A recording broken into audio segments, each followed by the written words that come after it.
अस्सलाम वालेकुम नाजरीन। ड्रामा सीरियल मासूम की आज की किस्त में शुरू ही धमाकेदार मनाजर के साथ हुई। नेली का इजहार मोहब्बत ना सिर्फ दिलशाद को हिला कर रख देता है बल्कि पूरे घर की फिजा को बदल कर रख देता है। आज की किस्त में वो सब कुछ हुआ जिसका किसी ने सोचा भी नहीं था। आखिर क्या नेली और दिलशाद अपनी मोहब्बत को अंजाम तक पहुंचा पाएंगे? आइए जानते हैं तफसील में।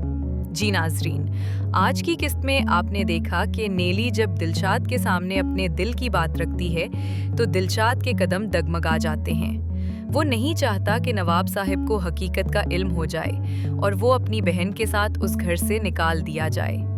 दिलशाद नेली को समझाने की कोशिश करता है कि मोहब्बत के रास्ते पर चलना आसान नहीं, लेकिन नेली तो दिल हार चुकी है।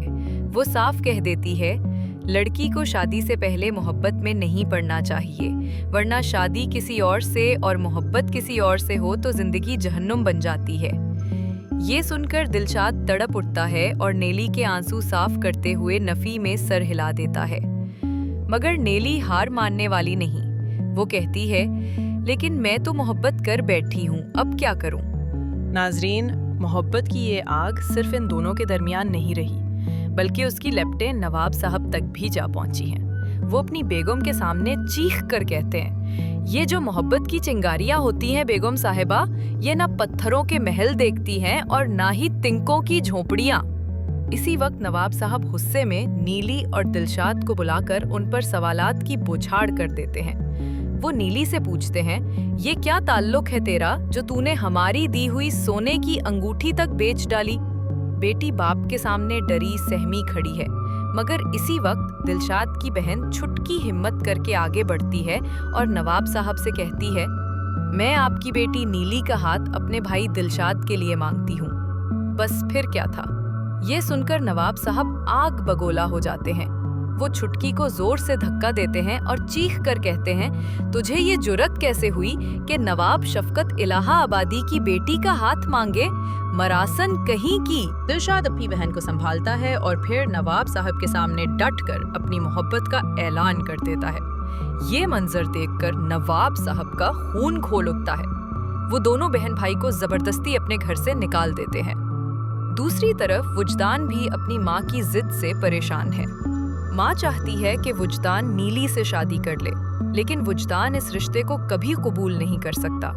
इसी दौरान सुनी नीली के ना आने से गुस्से में अपने वालिद पर बरस पड़ता है और कहता है, दादो बिल्कुल सही कह रही हैं, आप मेरी दोस्त को मुझसे दूर करना चाहते हैं, इसीलिए आप इसे यहाँ बुलाते ही नहीं। जिस पर वुजदान गुस्से से चीख उठता है, हाँ, नहीं बुलाना चाहता, मर गई तेरी दोस्त। ये अल्फाज सुनी को मजीद तोड़कर रख देते हैं और यही जिद लेकर वुजदान की मां नवाब साहब के घर पहुंच जाती हैं अपने बेटे का रिश्ता लेकर। नाजरीन, आज की किस्त में ड्रामा मासूम ने सबको हैरान कर दिया। नीली और दिलशाद की मोहब्बत की कहानी अब किस मोड़ पर जा रही है, ये देखना निहायत दिलचस्प होगा। अगर आपको ये तज्जिया पसंद आया तो वीडियो को लाइक कीजिए, अपने दोस्तों के साथ शेयर कीजिए और हमारे चैनल ड्रामा नगर को ज़रूर सब्सक्राइब कीजिए ताकि अगली किस्त की झलक सबसे पहले आप तक पहुंचे। और हाँ, आज का सवाल, आपके ख्याल में क्या नवाब साहब वाकई नीली को वुजदान के साथ शादी करने पर मजबूर कर देंगे या दिलशाद अपनी मोहब्बत को बचा लेगा? अपनी राय कमेंट्स में लाजमी बताइए, हम आपके जवाब का इंतज़ार करेंगे।